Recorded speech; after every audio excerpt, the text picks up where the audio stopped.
we've got a scale here, and as you see, the scale is balanced. And we have a question to answer. We have this mystery mass over here. It's a big question mark on this blue mass right over here. And we also have a bunch of I guess we could call them 1 kilogram masses. So these are all each a 1 kilogram mass. And my question to you is, what could we do to either side of this scale in order to figure out what the mystery mass is? Or maybe we can't figure out at all. Is there something that we can do, either removing or adding these things, so that we can figure out what this mystery mass is? And I'll give you a couple of seconds to think about that. Well, to figure out what this mystery mass is, we essentially just want this on one side of this scale. But that by itself isn't enough. We could just remove these 3, but that won't do the job, because if we just remove these 3, then the left-hand side of the scale is clearly going to have less mass, and it's going to go up, and the right side is going to go down. And that's not going to give us much information. It's just going to tell us that this blue thing has a lower mass than what's over here. So just removing this won't help us much. It won't let us know that this is equal to that. What we've got to do if we want to keep the scale balanced is we've got to remove the same amount of mass from both sides of the scale. So if we want to remove 3 things here, so let me try my best to remove 3 things here. If we want to remove 3, let me do it like this. I'll just erase it. So if we want to remove 3 things there, if we did this by itself, just removed these 3 things, then the 2 sides would not have an equal mass anymore. This side over here would have a lower mass. So we've got to remove 3 from both sides. So if we really want to make sure that our scale is balanced, we've got to remove 3 from both sides. And so if we started off with the scales balanced, and then we remove 3 from both sides, the scale will still be balanced. And then when we do that, we have a clear idea of what the mass of this object actually is. Now, when we remove 3 from both sides, the scale will still be balanced, and we know that this mass is equal to whatever's left over here. It's equal to 1, 2, 3, 4, 5, 6, 7. And if we're assuming they're kilograms, we'll know that the question mark mass, the question mark, is equal to 7 kilograms. That this right over here is a 7 kilogram mass.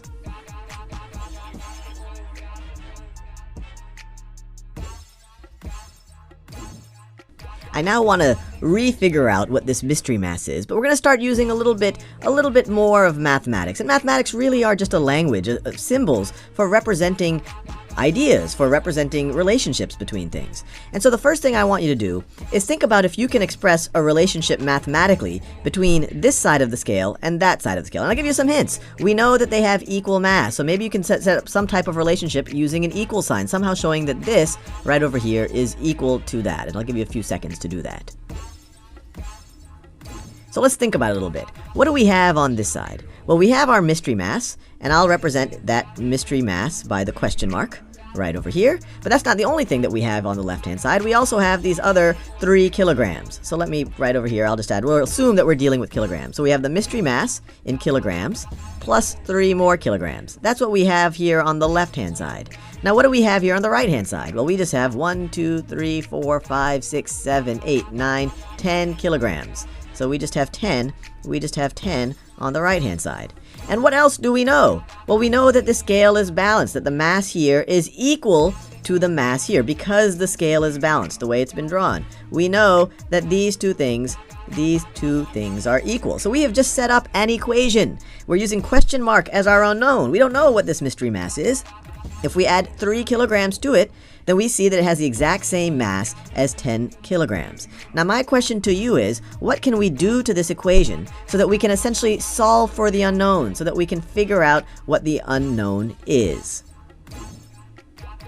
Well, we saw in the last little problem that we had that if we wanted to figure out this mystery mass, we had to remove 3 of these 3 kilograms from both sides. If we just removed 3 kilograms from one side, then the scale wouldn't be balanced anymore, and we really wouldn't be able to say that the mystery mass is equal to the thing on the right. In order to say they're equal, the stuff has to actually be balanced. So in the last video, we removed 3 kilograms from both sides in order to keep the scale balanced. So mathematically, we'll do the exact same thing over here. We will remove 3, not from one side. If we remove 3 from one side, then it wouldn't be equal anymore. We need to remove 3 from both sides. So we need to remove 3, we need to subtract 3 from both sides of this equation in order to keep the scale balanced. So on the left-hand side, what are we left with? Well, just like over here, we're left with just the question mark. 3 minus 3 is 0. So on the left-hand side, we're left with just the question mark.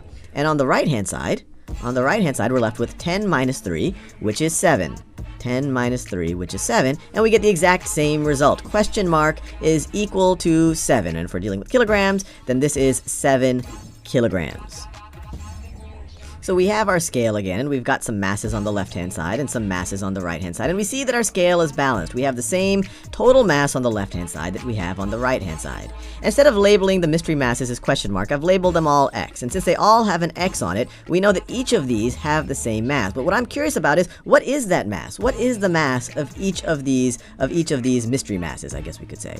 And so I'll let you think about that for a second. How would you figure out what the mystery mass, what this X value actually is? How many kilograms is the mass of each of these things? What could you do to either one or both sides of this scale? And I'll give you a few seconds to think about that. So you might be tempted to say, well, if I could end up with just one mystery mass on the left-hand side, then it's going to be equal to, and if I keep my scale balanced, then that thing's going to be equal to whatever I have on the right-hand side. And that part would actually be a true statement. But then to get only one of these mystery masses on the left-hand side, you might say, well, why don't I just remove two of them?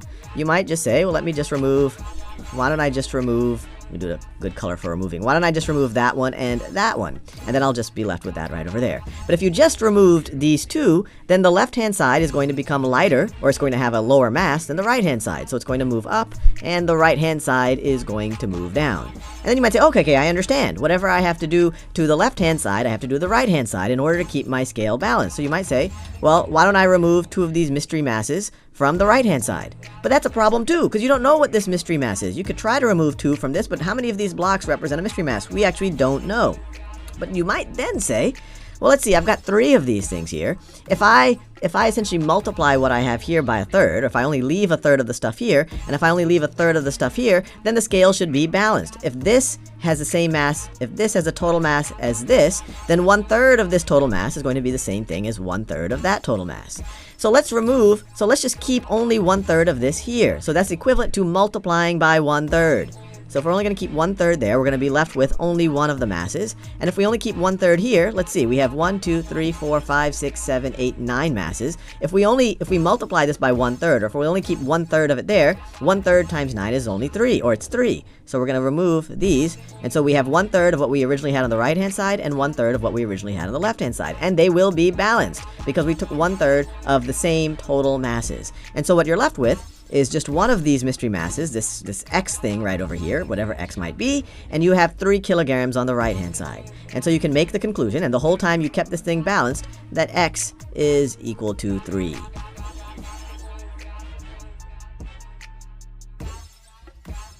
So once again, we have three equal, or we say three identical objects. They all have the same mass, but we don't know what the mass is of each of them.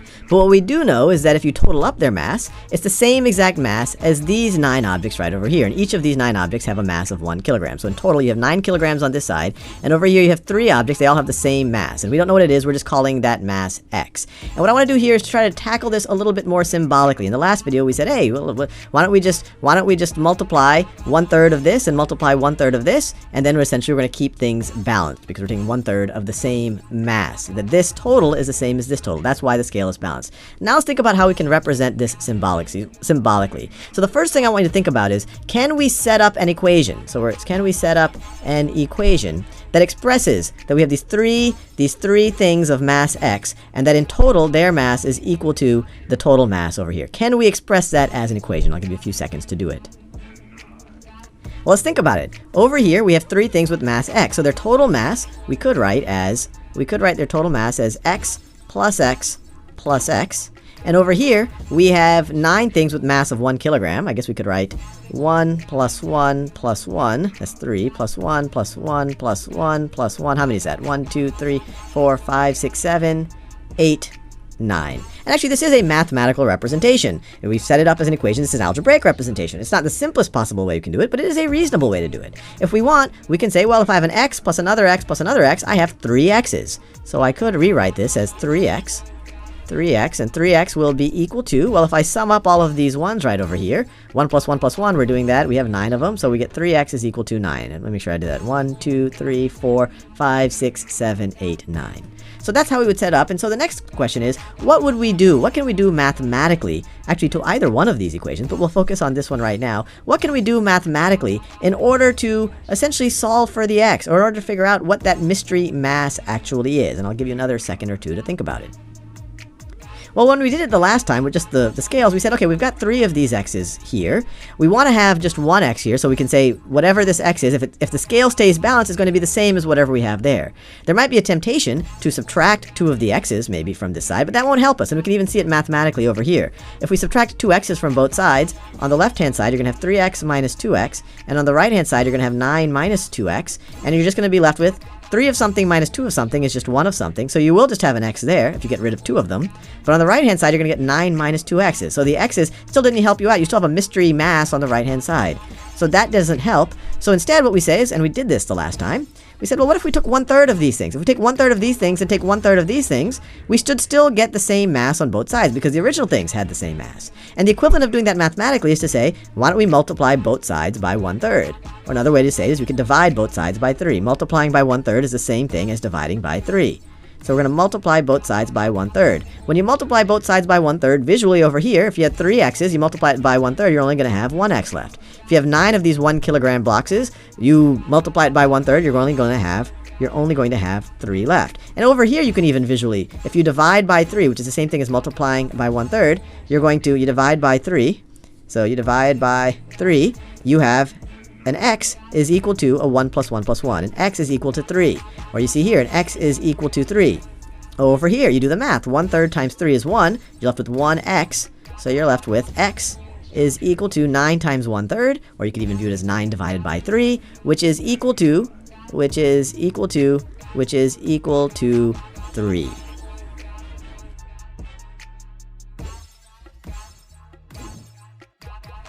Now that we're comfortable with the why of why we do something to both sides of an equation, let's see if we can apply it to some equations to solve for an unknown variable. So let's say that you have x plus 7 is equal to 10, and I want to solve for x. All it's saying is something plus 7 is equal to 10, and you might be able to figure it out in your head, but if you want to do it a little bit more systematically, you're like, well, all I want on the left-hand side is an x. Well, if all I want on the left-hand side is an x, I'd want to get rid of the 7. I want to subtract 7 from the left-hand side, but if I want to maintain an equality here, whatever I do to the left-hand side, I also have to do to the right-hand side. Going back to our scales, that's so that we can keep our scale balanced, so we can say that the left is still equal to the right. And so what we're going to be left with is x, and then the 7's cancel out, is equal to 10 minus 7 is equal to 3. So that unknown is 3, and you can verify it. 3 plus 7 is indeed equal to 10. Let's try one more. Let's say we have a minus 5 is equal to negative 2. So this is a little bit more interesting since we have all of these negative numbers here, but we can use the exact same logic. We just want an a over here on the left-hand side, so we have to get rid of this negative 5 somehow. Well, the best way of getting rid of a negative 5 is to add 5 to it, so I'll do that.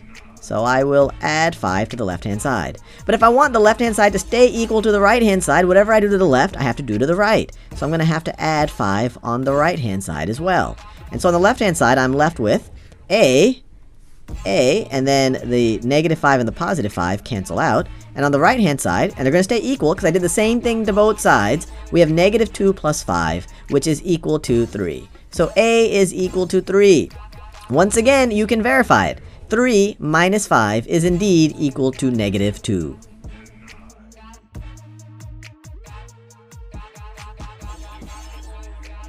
Solve for a and check your solution. We have a plus 5 is equal to 54. Now all this is saying is that we have some number, some variable a, and if I add 5 to it, I will get 54. And you might be able to do this in your head, but we're going to do it a little bit more systematically because that'll be helpful for you when we do more complicated problems. So in general, whenever you have an equation like this, we want to have the variable. We want this a all by itself on one side of the on one side of the equation. We want to isolate it. It's already on the left-hand side, so let's try to get rid of everything else on the left-hand side. Well, the only other thing on the left-hand side is this positive 5. Well, the best way to get rid of a plus 5, or of a positive 5, is to subtract 5. So let's subtract 5. But remember, this says a plus 5 is equal to 54. If we want the equality to still hold, anything we do to the left-hand side of this equation, we have to do to the right side of the equation. So we also have to subtract 54 from the right. So we have a plus 5 minus 5. Well, that's just going to be a plus 0, because you add 5 and you subtract 5. They cancel out. So a plus 0 is just a. And then 54 minus 5, that is 49. And we're done. We have solved for a. A is equal to 49. And now we can check it. And we can check it by just substituting 49 back for a in our original equation. So instead of writing a plus 5 is equal to 54, let's see if 49 plus 5 is equal to 54. So we're just substituting it back in. 49 plus, let me do that in that same shade of green. 49 plus 5 is equal to 54. We're trying to check this. 49 plus 5 is 54, and that indeed is equal to 54, so it all checks out.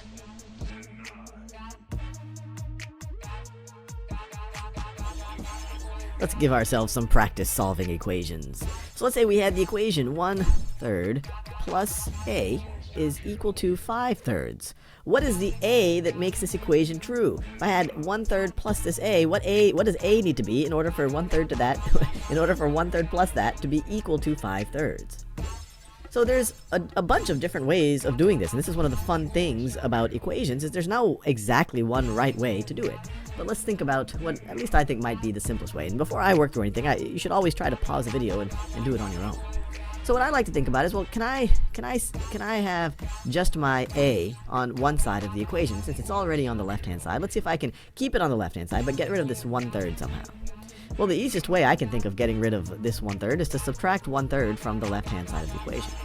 Now, I can't just do that from the left-hand side of the equation. If 1/3 plus a is equal to 5/3, and if I just subtract 1/3 from the left-hand side, then they're not going to be equal anymore. Then this thing is going to be 1/3 less, while this thing isn't going to change. So then this thing on the left would become less than 5/3. So in order to hold the equality, whatever I do on the left-hand side, I have to do on the right-hand side as well. So I have to subtract 1/3 from both sides. And if I do that, then on the left-hand side, 1/3 minus 1/3, that's the whole reason why I subtracted 1/3, was to get rid of the 1/3. And I am left with a is equal to 5/3 minus 1/3. 5/3 minus 1/3 minus 1/3. And what is that going to be equal to? I have 5 of something, in this case I have 5/3, and I'm going to subtract 1/3. So I'm going to be left with 4/3. So I could write a is equal to 4/3. And you could check to make sure that works. 1/3 plus 4/3 is indeed equal to 5/3. Let's do another one of these. So let's say that we have the equation k minus 8 is equal to 11.8. So once again, I want to solve for k. I want to have just a k on the left-hand side. I don't want this subtracting this 8 right over here. So in order to get rid of this 8, let's add 8 on the left-hand side. And of course, if I do it on the left-hand side, I have to do it on the right-hand side as well. So we're going to add 8 to both sides. The left-hand side, you are subtracting 8 and then you're adding 8. That's just going to cancel out, and you're just going to be left with k. And on the right-hand side, 11.8 plus 8. Well, 11 plus 8 is 19, so it's going to be 19.8. And we're done. And once again, what's neat about equations, you can always check to see if you got the right answer. 19.8 minus 8 is 11.8. Let's do another one. This is too much fun. All right. So let's say that I had 5/13 is equal to t minus 6/13. Alright, this is interesting, because now I have my variable on the right-hand side. But let's just leave it there. Let's just see if we could solve for t by getting rid of everything else on the right-hand side. And like we've done in the past, if I want to, I'm subtracting 6/13, so why don't I just add it? Why don't I just add 6/13? I can't just do that on the right-hand side, then the two sides won't be equal anymore. So I got to do it on the left-hand side if I want to hold the equality. So what happens? On the left-hand side, I have, let me give myself a little bit more space. I have 5/13 plus 6/13 plus 6/13 are equal to, well, I was subtracting 6/13, now I add 6/13. Well, those are just going to add to 0. 6/13 minus 6/13 is just 0, so you're left with t. So t is equal to this. If I have 5/13, then I add to that 6/13, well, I'm going to have 11/13. So this is going to be 11/13 is equal to t. Or I could write that the other way around. I could write t is equal to 11/13.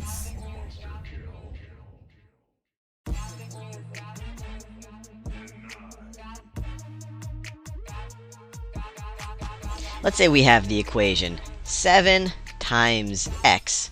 7 times x is equal to 14. Now, before even trying to solve this equation, what I want to do is think a little bit about what this actually means. 7x equals 14. This is the exact same thing as saying 7 times x. Let me write it this way. 7 times x, do the x in orange again. 7 times x is equal to 14.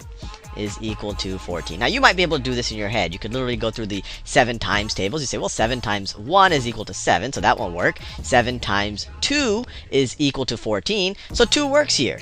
So you would immediately be able to solve it. You would immediately, just by trying different numbers out, say, hey, that's going to be a 2. But what we're going to do in this video is to think about how to solve this systematically, because what we're going to find is as these equations get more and more complicated, you're not going to be able to just think about it and do it in your head. So it's really important that, one, you understand how to manipulate these equations, but even more important, understand what they actually represent. This literally just says 7 times x is equal to 14.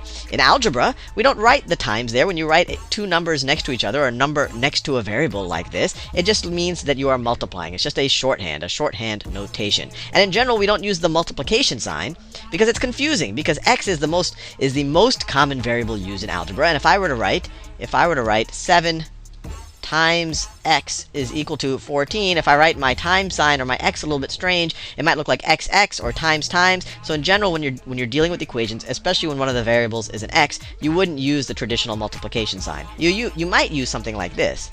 You might use dot to represent multiplication, so you might have 7 times x is equal to 14, but this is still a little unusual. If you have something multiplying by a variable, you'll just write 7x. That literally means 7 times x. Now, to understand how you have to, or how you can manipulate this equation to solve it, let's visualize this. So 7 times x, what is that? That's the same thing. So I'm just going to rewrite this equation, but I'm going to rewrite it in visual form. So 7 times x. So that literally means x added to itself 7 times. That's the definition of multiplication. So it's literally x plus x plus x plus x plus x. Let's see, that's 5 x's plus x plus x. So that right there is literally 7 x's. This is 7x right there. Let me rewrite it down. This right here is 7x. Now, this equation tells us that 7x is equal to 14. So it's saying that this is equal to 14. Now let me just draw 14 objects here.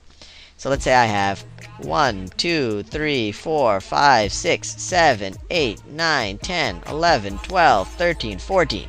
So literally we're saying 7x is equal to 14 things. These are equivalent statements. Now the reason why I drew it out this way is so that you really understand what we're going to do when we divide both sides by 7. So let me erase this right here.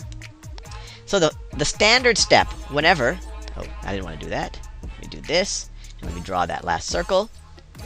So in general, whenever you simplify an equation down to a coefficient is just the number multiplying the variable. So some number multiplying the variable, or we could call that a coefficient times a variable, equal to something else. What you want to do is just divide both sides by 7 in this case, or divide both sides by the coefficient.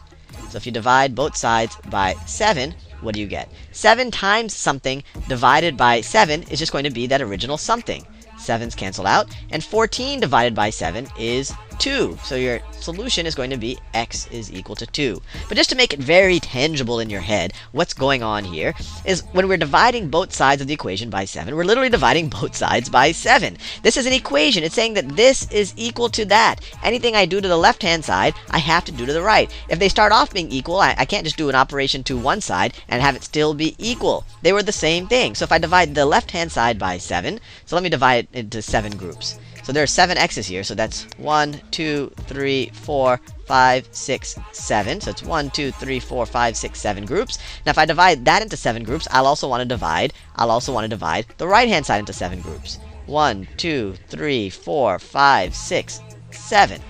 So if this whole thing is equal to this whole thing, then each of these little chunks that we broke into, these 7 chunks are going to be equivalent. So this chunk you could say is equal to that chunk. This chunk is equal to this chunk. They're all equivalent chunks. There's 7 chunks here, 7 chunks here. So each x must be equal to 2 of these objects. So we get x is equal to, in this case, we had the objects drawn out where there's 2 of them. X is equal to 2. Now, let's just do a couple more examples here, just so it really gets in your mind that we're dealing with an equation, and any operation that you do to one side of the equation, you should do to the other. So let me scroll down a little bit. So let's say I have 3x is equal to 15.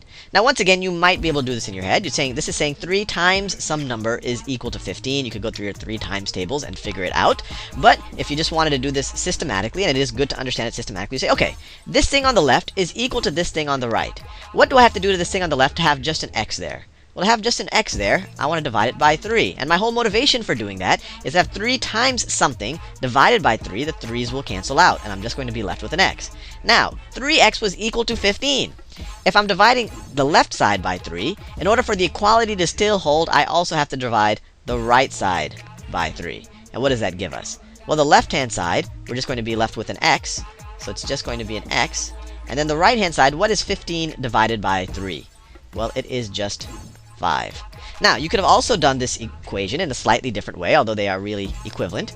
If I start with 3x is equal to 15, you might say, hey, Sal, instead of dividing by 3, I could also get rid of this 3. I could just be left with an x if I multiply both sides of this equation by 1/3. So if I multiply both sides of this equation by 1/3, that should also work. You say, look, 1/3 of 3 is 1, right? When you just multiply this part right here, 1/3 times 3, that is just 1.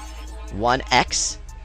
1x is equal to 15 times 1/3 is equal to 5. And 1 times x is the same thing as just x.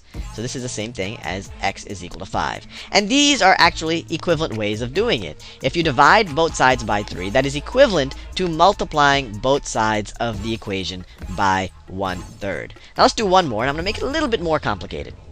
So let's say, and I'm going to change the variable a little bit. So let's say I have 2y plus 2y plus 4y is equal to 18. Now all of a sudden it's a little harder to do in your head. We're saying 2 times something plus 4 times that same something is going to be equal to 18. So here it's harder to think about what number that is. You could try them. I say, well, if y was 1, it'd be 2 times 1 plus 4 times 1. Well, that doesn't work. But let's think about how to do it systematically. You could keep guessing and you might eventually get the answer. But how do you do this systematically? Let's visualize it. So if I have 2 y's, what does that mean? It literally means I have two y's added to each other. So it's literally y plus y. And then to that, I'm adding 4 y's. To that, I'm adding 4 y's, which are literally 4 y's added to each other. So it's y plus y plus y plus y. And that has got to be equal to 18. So that is equal to 18. Now, how many y's do I have here on the left-hand side? How many y's do I have? I have 1, 2, 3, 4, 5, 6 y's. So you could simplify this as 6y is equal to 18. And if you think about it, it makes complete sense. So this is this thing right here. The 2y plus the 4y is 6y. So 2y plus 4y is 6y, which makes sense. If I have 2 apples plus 4 apples, I'm going to have 6 apples. If I have 2 y's plus 4 y's, I'm going to have 6 y's. Now that's going to be equal to 18. That is going to be equal to 18. And now, hopefully, we understand how to do this. If I have 6 times something is equal to 18, if I divide both sides of this equation by 6, I'll solve for the something. So divide the left-hand side by 6, divide the left-hand side by 6, and divide the right-hand side by 6. And we are left with y is equal to 3. And you could try it out. That's what's cool about an equation. You can always check to see if you got the right answer. Let's see if that works. 2 times 3 plus 4 times 3 is equal to what? 2 times 3, this right here, is 6. And then 4 times 3 is 12. 6 plus 12 is indeed equal to 18. So it works out.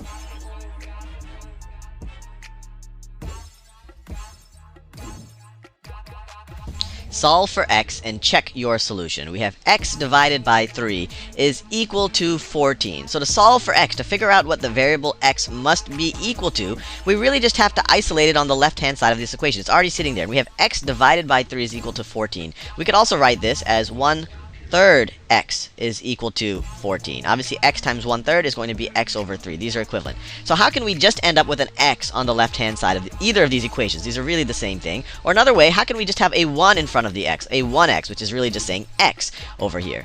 Well, I'm dividing it by 3 right now, so if I were to multiply both sides of this equation by 3, that would isolate the x. And the reason that would work is if I multiply this by 3 over here, I'm multiplying by 3 and dividing by 3. That's equivalent.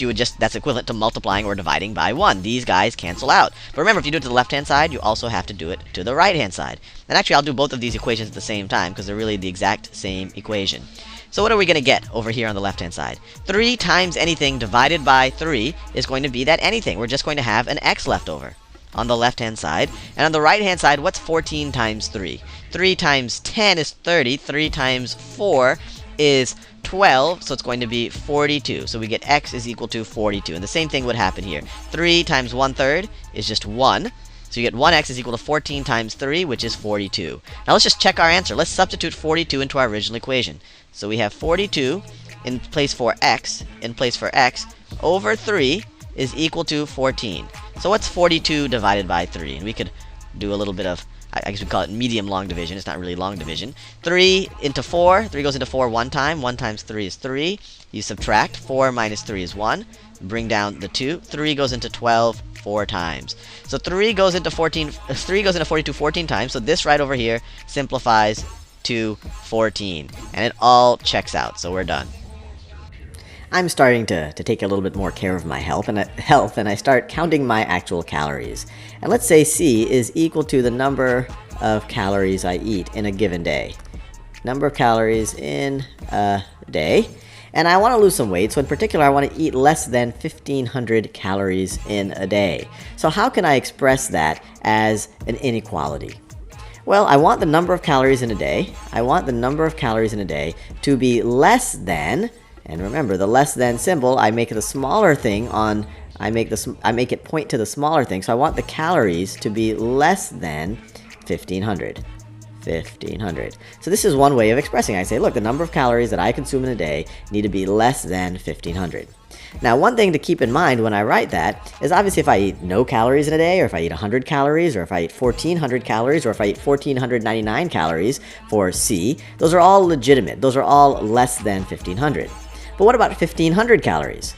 Is it true that 1,500 is less than 1,500? No, 1,500 is equal to 1,500, so this is not a true statement. But what if I want to eat up to and including 1,500 calories? I want to make sure that I get every calorie in there. How can I express that? How can I express that I can eat less than or equal to 1,500 calories? So I can eat up to and including 1,500 calories. Right now, this is only up to but not including 1,500. How could I express that? Well, the way I would do that is to throw this little line under the less than sign. Now, this is not just less than, this is less than or equal to. So this symbol right over here, this is saying that C is less than, or equal to 1,500 calories. So now 1,500 would be a completely legitimate C, a completely legitimate number of calories to have in a day. And if we wanted to visualize this on a number line, the way we would think about it, let's say that this right over here is our number line. I'm not going to count all the way from 0 to 1,500, but let's imagine that this right over here is 0. Let's say this over here is 1,500. How would we display less than or equal to 1,500 on a number line? Well, we would say, look, we could be 1,500, so we'll put a little solid circle right over there, and then we can be less than it. So then we would color in everything less than 1,500 and say, look, anything less than or equal to 1,500 is legitimate. Now you might say, hey, but what about the situation where it wasn't less than or equal? What about the situation if it was just less than? So let me draw that too. So going back to where we started, if I were to say C is less than 1,500, the way we would depict that on a number line is, so let's say this is 0, this is 1,500. We want to make it very clear that we're not including the value 1,500. So we would put an open circle around it. Notice, if we're including 1,500, we fill in the circle. If we're not including 1,500, so we're only less than, we were very explicit that we don't color in the circle, but then we show that, look, we can do everything below that. Now, you're probably saying, okay, Sal, you did less than or equal. What if you want to do the other way around? What if you wanted to do greater than and greater than or equal? Well, let's think about that for a second.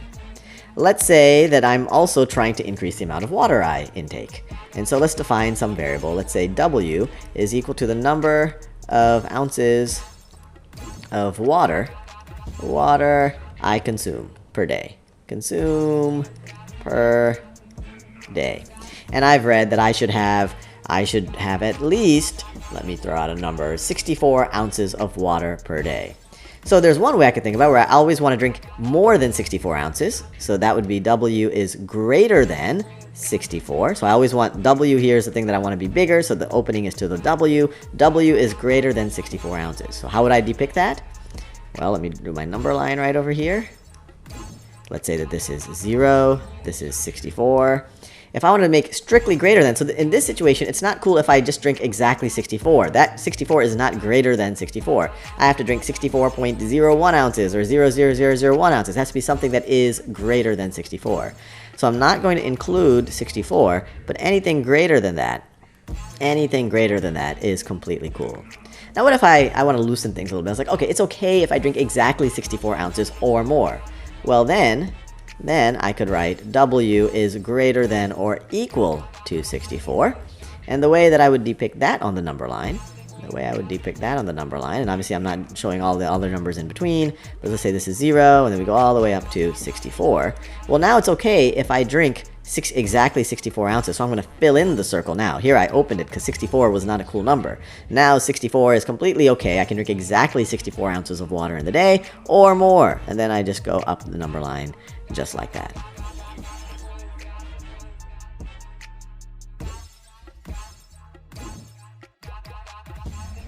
Graph x is less than 4. So let's draw ourselves a number line over here.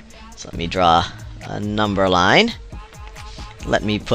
I'll start here at 0. So 0, 1, 2, 3, 4, 5. And we could go below 0. We'd have -1, -2, -3, -4. I could keep going. Now we want to graph all of the x's that are less than 4. But we're not including 4. It's not less than or equal to 4. It's just less than 4. And to show that we're not going to include 4, what we're going to do is we're going to draw a circle around 4.